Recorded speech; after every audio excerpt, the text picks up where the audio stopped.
Olá a todos. Vamos dar continuidade então aos nossos estudos em relação à disciplina de Ética e Estatuto da OAB.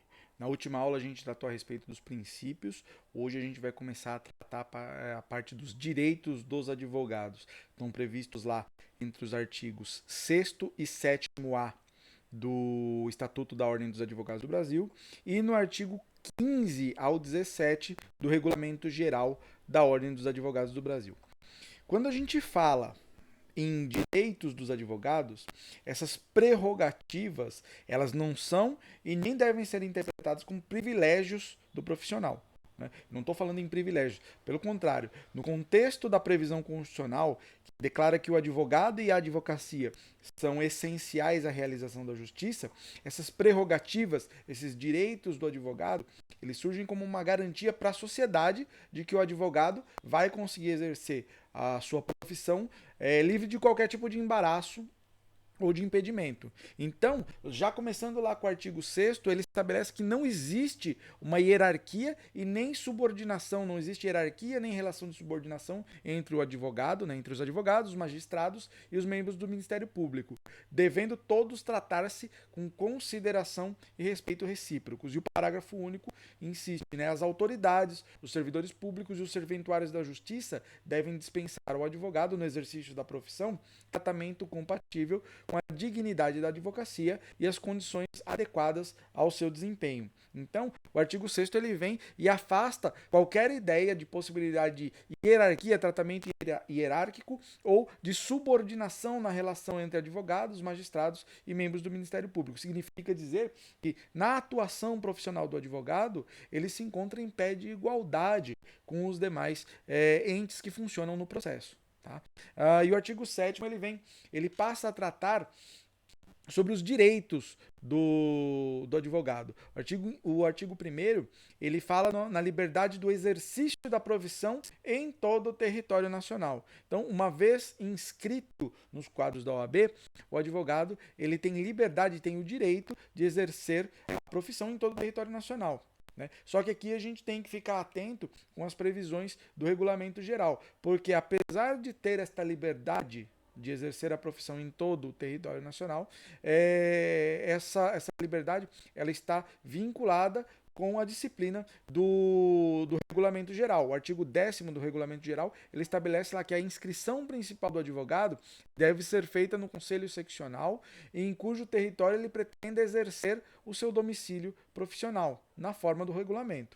Né? Parágrafo 2º estabelece que, além da principal, o advogado deve promover a inscrição suplementar nos conselhos seccionais em cujo território passar a exercer habitualmente a profissão, considerando-se habitualidade a intervenção judicial que exceder a 5 causas por ano.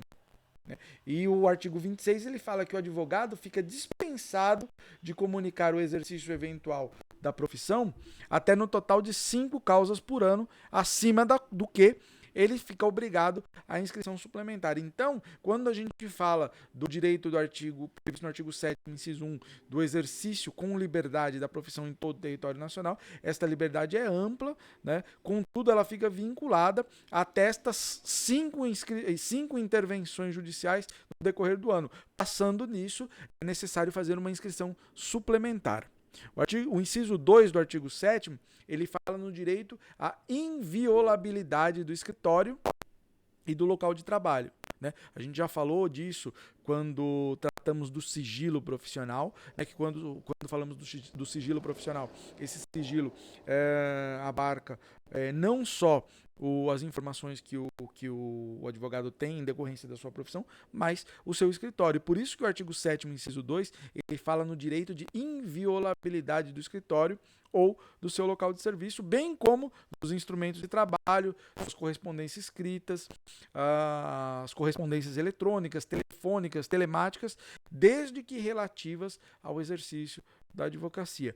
A gente está falando de um desdobramento do direito da inviolabilidade à intimidade e ao sigilo profissional. Né? Essa garantia que está lá na Constituição e que aqui no Estatuto da OAB ela ganha um desdobramento e os nuances relativos à profissão da advocacia, ela não tem caráter absoluto. né? É uma garantia, mas ela pode ser afastada, em último caso, por decisão judicial, que determine busca e apreensão, devendo ser específico quanto ao objeto da diligência e não sendo admissível uma ordem de busca de caráter genérico. Em todos os casos, ela deve ser acompanhada por um representante da OAB sob pena de nulidade. E não podem produzir provas e nem podem ser utilizadas em outros processos contra clientes do advogado. Então, essa inviolabilidade do escritório e do sigilo de informação relacionada à atividade de advocacia, ela está vinculada à prática de um crime praticado pelo advogado e não pelos clientes. Tá? Então, a gente pode estabelecer aqui como requisitos para afastamento da inviolabilidade prevista no artigo 7º, inciso 2, que, primeiro, deverá conter indícios de autoria e de materialidade da prática de crime cometida pelo advogado. Pelo advogado. A decretação da quebra da inviolabilidade tem que ser pela autoridade judiciária competente. Autoridade judiciária competente. A decisão, ela deve expor as razões da busca e apreensão. E o mandado de busca e apreensão, ela tem que ser específico e pormenorizado. Tem que indicar o objeto que tem que ser buscado nessa busca e apreensão. E o cumprimento do mandado de busca deve ser realizado com a presença de um representante da Ordem dos Advogados do Brasil, certo? Senão, a gente vai ter nulidade. Tá? Isso está lá no artigo 7º, parágrafo 6º, artigo 7º, parágrafo 6º do Estatuto da OAB. Presentes indícios de autoria e materialidade da prática de um crime por parte do advogado, a autoridade judiciária competente poderá decretar a quebra da inviolabilidade de que trata o inciso 2 do caput deste artigo, do artigo 7º. Em decisão motivada, expedindo-se mandado de busca e apreensão específico e pormenorizado, a ser cumprido na presença de um representante da OAB, sendo que em qualquer hipótese é vedada a utilização dos documentos, das mídias e dos objetos pertencentes a clientes do advogado averiguado, bem como dos demais instrumentos de trabalho que contenham informações sobre clientes. E o parágrafo 7º do artigo 7º estabelece que a ressalva constante do parágrafo 6º desse artigo não se estende a clientes do advogado averiguado que estejam sendo formalmente investigados como seus partícipes ou coautores da prática do mesmo crime que deu causa à quebra da inviolabilidade. Tá? Então, eu tenho o direito de inviolabilidade ao escritório, ao sigilo e todos os equipamentos relacionados à atividade profissional do advogado, artigo 7º, inciso 2. Mas esta inviolabilidade ela não possui caráter absoluto. Ela pode ser afastada nas hipóteses do artigo 7º, parágrafo 6º e parágrafo 7º do Estatuto da OAB. Tá? Seguindo aí o artigo 7º, inciso 3º, tratando dos direitos dos advogados, ele fala no direito de comunicar-se com seus clientes de forma pessoal e reservada, mesmo sem procuração, quando estes estejam presos, detidos ou recolhidos em estabelecimentos civis ou militares, ainda que considerados incomunicáveis. Certo? A incomunicabilidade de que trata lá o Código de Processo Penal e que nós vamos tratar oportunamente, esta incomunicabilidade imposta ao preso não alcança o advogado. O advogado ele tem o direito de se entrevistar com o cliente de forma pessoal e reservada, mesmo que ele não tenha procuração, mesmo que ele não apresente o documento de procuração, em qualquer lugar que ele esteja. E a comunicação com esse cliente, onde quer que ele esteja, tem que se dar de maneira livre e reservada, sem o acompanhamento de quem quer que seja. Tá? Isso faz parte, é uma garantia, é um direito do advogado como reflexo do direito de ampla defesa, tá? Que a gente já tratou no processo civil, no processo penal. Tá? Artigo 7º, inciso 4, ele fala do direito de ter a presença de um representante da OAB quando preso em flagrante, por motivo ligado ao exercício da advocacia para a lavratura do auto respectivo, sob pena de nulidade. E nos demais casos, a comunicação expressa à seccional da OAB. Aqui a gente tem que ficar atento, né? Porque eu tenho dois casos tratados no artigo 7º, inciso 4, dois direitos relacionados ao advogado. Tá? E que são diferentes, que não podem ser confundidos. O direito de ter a presença de um representante da OAB quando preso em flagrante por motivo ligado ao exercício da advocacia. Tá? Esse direito de ter a presença do representante da OAB é quando preso em flagrante por motivo ligado ao exercício da advocacia para a lavatura do auto de prisão em flagrante. Nesse caso, se não tiver o representante da OAB, né, flagrante decorrente de motivo ligado ao exercício da advocacia, o flagrante será nulo. Quando eu falar de prisão em flagrante do advogado por outros casos que não sejam relacionados com o exercício da advocacia, não é necessária a presença do representante da OAB. Nesse caso, o que é necessário é a comunicação expressa à seccional da OAB. Né? Então, eu aplico essa hipótese do artigo 7º, inciso 4º, no caso de prisão em flagrante e que somente em crimes inafiançáveis decorrente da prática de condutas relacionadas ao exercício da advocacia. Nesses casos, se não houver o acompanhamento do representante da OAB no auto de prisão em flagrante, eu terei a nulidade do auto de prisão em flagrante, sendo passível, então, de um relaxamento. Se eu estiver falando de uma prisão em flagrante decorrente de crime que não seja relacionado ao exercício da profissão, aí não é necessária a presença de um representante da OAB. O que é exigido no artigo 7º, inciso 4, é a comunicação expressa sobre a prisão à seccional da OAB. Certo? Isso foi discutido, inclusive, em ação direta de inconstitucionalidade, e o STF declarou que se a OAB não enviar um representante em tempo hábil, mantém-se a validade da prisão em flagrante. Então, a situação é a seguinte, imagine lá que o advogado é preso em flagrante por um motivo relacionado ao exercício da profissão.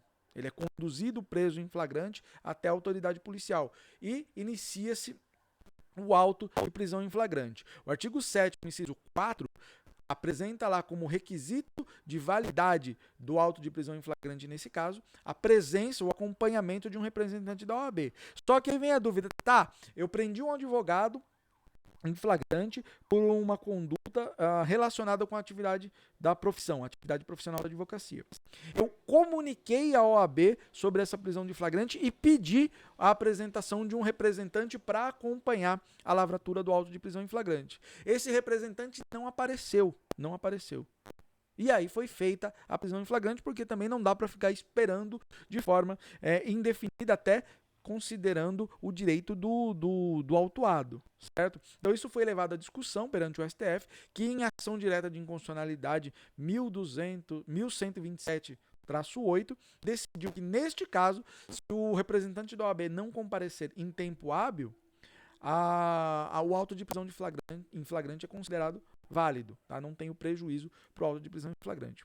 Artigo 7º, inciso 5º do Estatuto da OAB, tratando também dos direitos do advogado. Né? É direito de não ser recolhido preso antes de sentença transitada em julgado, se não em sala de Estado Maior, com instalações e comodidades condignas com a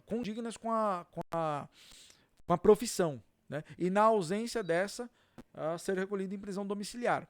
Tá? Então, o advogado que seja preso de forma cautelar, né? Então, preso em flagrante, preso preventivamente ou preso temporariamente, ele tem o direito de ser recolhido em uma sala de Estado Maior. Né? O que seria isso? Diferente de uma cela comum, essa sala de Estado Maior, ela deve conter, deve trazer condições condignas com a advocacia. Tá? Artigo 7º, inciso 6º. O direito de ingressar livremente. Vamos lá tratar deste artigo 7º, inciso 6º. Ele está relacionado, lembra, com o exercício da advocacia. Né? Então, o advogado, para o exercício da sua função e como garantia da ampla defesa e do contraditório dos clientes que ele estiver defendendo, ele tem o direito de ingressar livremente nas salas de sessões dos tribunais, mesmo além das cancelas que separem a parte reservada aos magistrados. Ele tem o direito de ingressar livremente nas salas e dependências de audiências, secretarias, cartórios, ofícios de justiça, serviços notariais de registro e, no caso de delegacias e prisões, mesmo fora do horário de expediente, independente da presença de seus titulares. Tá? O advogado também tem o direito de ingressar livremente em qualquer edifício ou recinto em que funcione repartição pública ou outro serviço público onde o advogado deva praticar ato ou colher prova ou informação útil ao exercício da atividade profissional dentro do expediente ou fora dele e ser atendido desde que se ache presente qualquer servidor ou empregado. Também previsto lá no artigo 7º, inciso 6º, o direito de ingressar livremente em qualquer assembleia ou reunião de que participe ou possa participar o seu cliente ou perante a qual este deva comparecer desde que munido de procuração com poderes especiais. Lembra, a gente está falando aqui de um direito relacionado intimamente com o exercício da advocacia, né? Então, a interpretação tem que ser a seguinte: não é que o advogado ele tem o direito de ingressar em qualquer dessas hipóteses que a gente tratou, quando ele quiser e da forma que ele quiser. Não. Ele tem o direito de ingressar, permanecer e ter acesso a esses locais para o exercício da advocacia. Então, ele está agindo, né, no exercício da advocacia. Ele está agindo no interesse de alguém. Certo? Então, para a garantia da ampla defesa, ele deve ter acesso garantido a esses locais que são tratados no artigo 7º, inciso 6, tá? Do artigo do Estatuto da OAB. Né? A previsão, fica atento aí que a previsão da linha D diz respeito a locais particulares. Né? Quando eu falo que o advogado tem o direito de ingressar em qualquer assembleia ou reunião de que participe ou possa participar o seu cliente, ou perante o qual ele deva comparecer, desde que munido de poderes especiais, nós estamos falando de locais particulares onde o cliente do advogado participe ou possa participar. Tá? Então o advogado ele pode acompanhar o seu cliente. E quando o cliente não estiver, ele pode fazer às vezes, mas aí ele deve estar munido de uma procuração, conferindo poderes especiais para tanto, para participar daquela assembleia, daquela reunião na qual o seu cliente deveria participar. Artigo 7º, inciso 7, direito dos advogados. Artigo 7º, inciso 7 do Estatuto da OAB. É o direito de permanecer sentado ou em pé ou retirar-se de quaisquer dos locais indicados no inciso anterior, no inciso 6º, independente de licença. Tá? Aqui, de novo, nós estamos tratando de um direito que reconhece, né, aquela igualdade entre advogados, magistrados e representantes do Ministério Público que nós falamos no artigo 6º. Né? Então, o advogado ele não precisa de autorização, ele não precisa de licença para ingressar, permanecer em qualquer dos lugares em que ele precisa exercer a sua profissão. Ele pode permanecer sentado ou em pé e retirar-se a qualquer momento.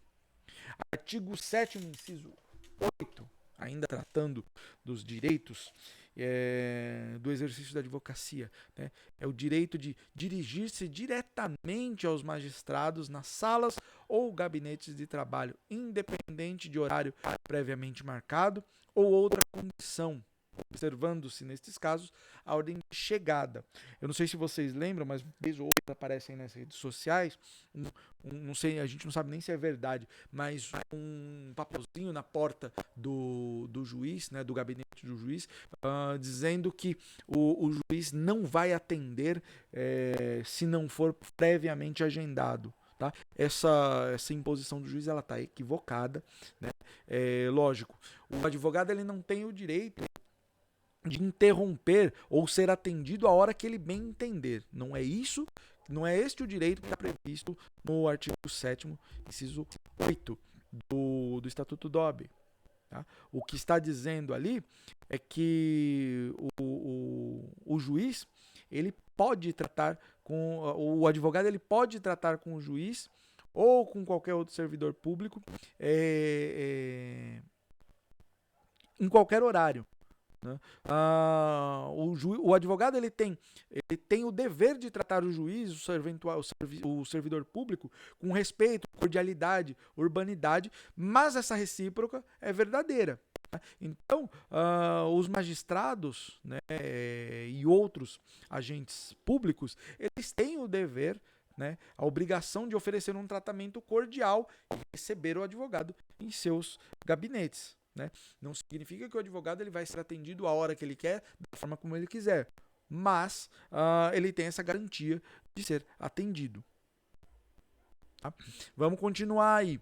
Artigo 7º, inciso 10 do Estatuto da OAB. Né? É o direito de usar a palavra pela ordem em qualquer juízo ou tribunal, mediante intervenção sumária para esclarecer equívoco ou dúvida surgida em relação a fatos, documentos ou afirmações que influam no julgamento, bem como de replicar a acusação ou censura que lhe forem feitas. Né? É o direito de se manifestar, de usar a palavra, sempre que necessário ao exercício da sua profissão. Artigo 7º, inciso 11, né, o direito de reclamar verbalmente ou por escrito perante qualquer juízo, tribunal ou autoridade contra a inobservância de preceito de lei, regulamento ou regimento.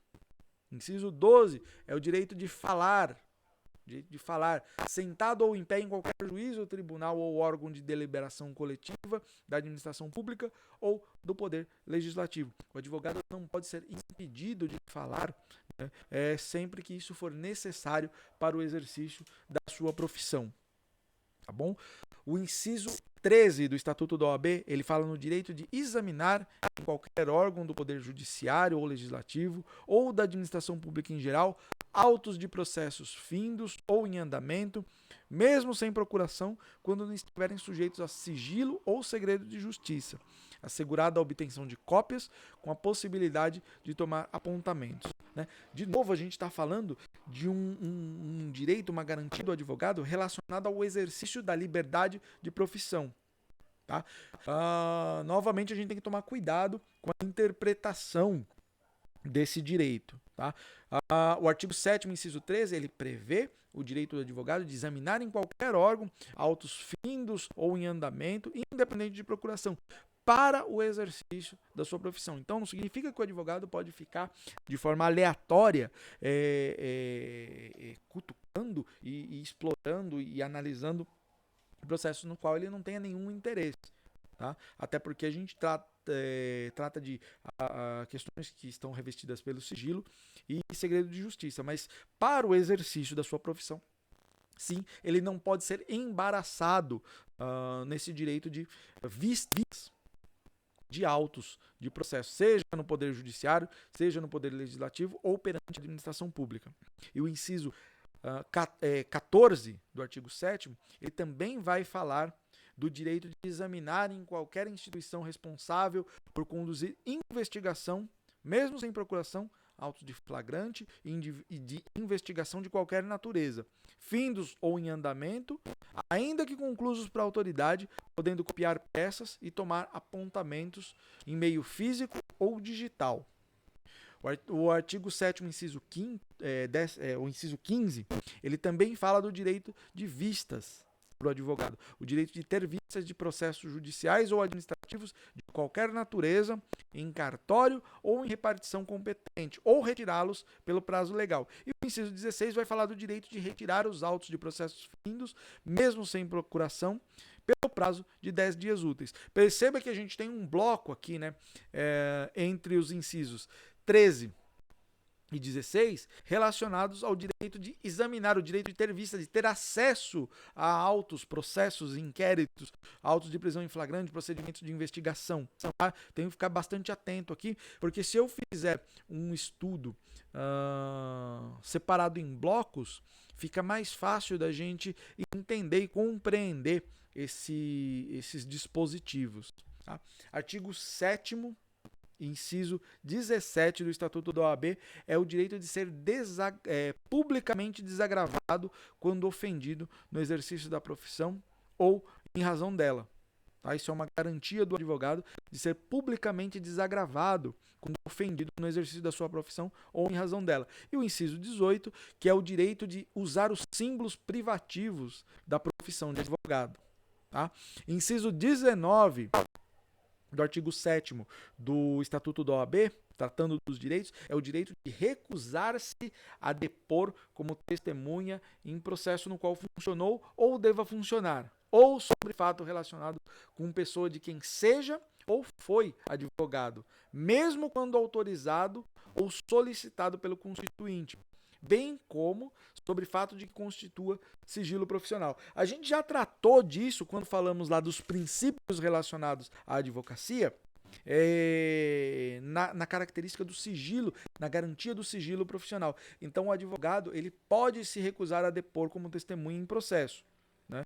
Mesmo que ele tenha sido autorizado ou requisitado pelo seu cliente, ele pode se recusar a funcionar como testemunha, a depor como testemunha. É uma garantia relacionada ao livre exercício da profissão e da inviolabilidade à intimidade e ao sigilo profissional, né? Na verdade, o advogado sequer precisa comparecer no dia determinado para funcionar como testemunha, bastando que ele comunique formalmente sobre o seu impedimento, né? Inclusive a jurisprudência ela trata desse assunto, ele trata desse tema. O STJ, o Superior Tribunal de Justiça, decidiu que o sigilo profissional previsto no artigo 7º, inciso 19, que recai sobre o advogado, está relacionado com a qualidade de testemunha, mas não quando o advogado é acusado em ação penal da prática de crime. Então o advogado ele pode se recusar a depor na condição de testemunha. Quando o advogado é parte, né, é acusado numa ação penal, ele não pode se valer desta prerrogativa do artigo 7º, inciso 19. Ele pode se valer do direito de permanecer em silêncio, do direito de não produzir prova contra si mesmo, mas ele não pode evocar o sigilo profissional, neste caso, né? E o advogado, ele pode e deve recusar-se a comparecer e depor sobre fatos conhecidos no exercício profissional, cuja revelação possa produzir dano a outrem. Isso é jurisprudência já firmada, tá? Ele não pode, aliás, ele deve se recusar a depor nesses casos, tá? É garantia da inviolabilidade e é garantia do sigilo profissional. Artigo 7º, inciso 20. O 7º, inciso 20. É o direito do advogado de retirar-se do recinto onde se encontre, aguardando o pregão para ato judicial após 30 minutos do horário designado, ao qual ainda não tenha comparecido a autoridade que deva presidir a ele, mediante comunicação protocolizada ao juízo. De novo, estamos tratando aqui daquela previsão de igualdade entre o advogado, o juiz, o membro do Ministério Público e as autoridades em geral, né? O advogado ele não pode ficar sujeito a essas autoridades, porque não existe uma relação de hierarquia e subordinação. Então, o artigo 7º, inciso 20, ele trata de uma hipótese do advogado retirar-se, né, quando ele está aguardando, depois de passado 30 minutos do horário designado, tá? Desde que ele faça esta comunicação ao juízo dos motivos pelo qual ele está se retirando do local. Inciso 21. É o direito do advogado de assistir a seus clientes investigados durante a apuração de infrações, sob pena de nulidade absoluta do respectivo interrogatório ou depoimento e, subsequentemente, de todos os elementos investigatórios e probatórios dele decorrentes ou derivados, direta ou indiretamente, podendo, inclusive, no curso da apuração, apresentar razões e quesitos. E não se aplica o disposto nesse inciso 15 e 16 aos processos que estejam sob regime de segredo de justiça. Quando existirem nos autos documentos originais de difícil restauração ou ocorrer circunstância relevante que justifique a permanência dos autos em cartório, secretaria ou repartição reconhecida pela autoridade em despacho motivado, proferida de ofício mediante a representação ou a requerimento da parte interessada, tá? E até o encerramento do processo, ao advogado que houver deixado de devolver os respectivos autos no prazo legal, ou só fizer depois de intimado, tá? Tratando ainda das previsões lá do artigo 7º, o parágrafo 2º do artigo 7º, ele diz que o advogado tem imunidade profissional, não constituindo injúria, difamação, qualquer manifestação da parte no exercício da atividade, em juízo ou fora dele, sem prejuízo das sanções disciplinares perante a OAB pelos excessos que vier a cometer. Aqui a gente está falando daquela imunidade, já falamos isso em relação ao direito penal, né? Já falamos isso lá no... Agora estamos falando no Estatuto da OAB, mas não se esqueçam, né, que quando a gente tratou dos sujeitos no processo, no processo civil, né, esta imunidade que o artigo 7º, parágrafo 2º do Estatuto da OAB reconhece ao advogado no exercício da sua profissão, né, e estabelece que não caracteriza injúria, difamação, a manifestação contra as partes, e também não constitui crime, mas ela pode sim gerar dano e ser passível de ação indenizatória lá no direito civil. Tá? Artigo 7º, parágrafo 3º estabelece que o advogado somente pode ser preso em flagrante por motivo no exercício da sua profissão em caso de crime afiançável. E nesse caso tem que observar o que está disposto lá no inciso 4 do artigo 7º, a gente já falou lá logo no começo. Tudo bem? A gente tem que ficar muito atento, é uma questão que está sendo bastante requisitada quando falamos em direito do advogado, né, em direitos dos advogados, são as previsões que estão lá no artigo 7º-A, que foi incluído pela Lei 13.363 de 2016, que são direitos relacionados com a advogada, né, a mulher, né, direitos relacionados à mulher no exercício da profissão da advocacia. Então o artigo 7º-A, ele estabelece lá que são direitos da advogada. No inciso 1 ele fala da advogada gestante. Então a advogada gestante, ela tem o direito de entrada em tribunais sem ser submetida a detectores de metais ou aparelhos de raio-x. A advogada gestante, ela também tem o direito de reserva de vaga em garagens dos fóruns e tribunais.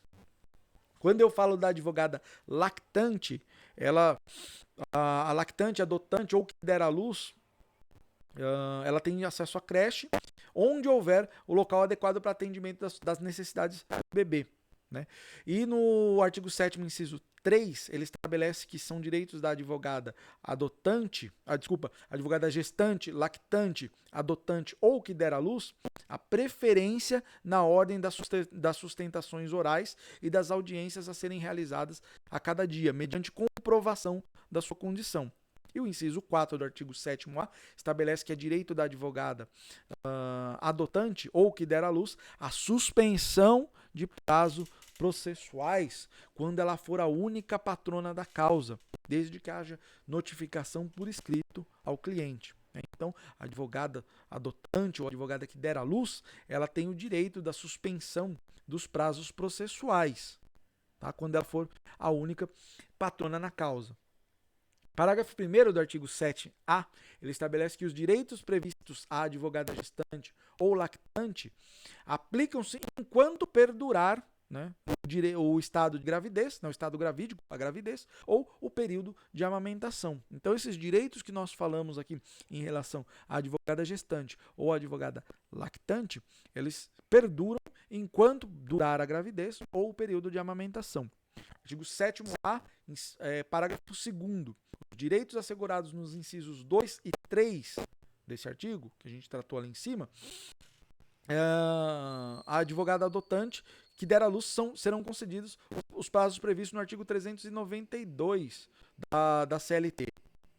Tá? E o parágrafo 3º, que o direito assegurado no inciso 4 desse artigo, a advogada adotante ou que der à luz, será concedida no prazo previsto no parágrafo 6º do artigo 313 da Lei 13.105, o Código de Processo Civil.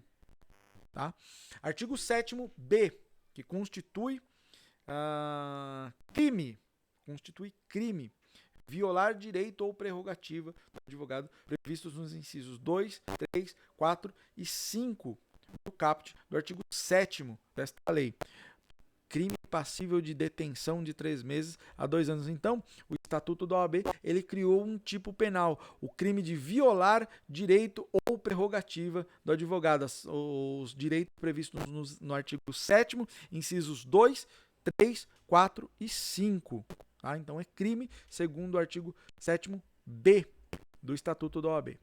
Bom, então aqui a gente encerra esse bloco em que tratamos dos direitos do advogado. Na próxima aula a gente continua aí falando do Estatuto da OAB. Beleza? Obrigado e até a próxima.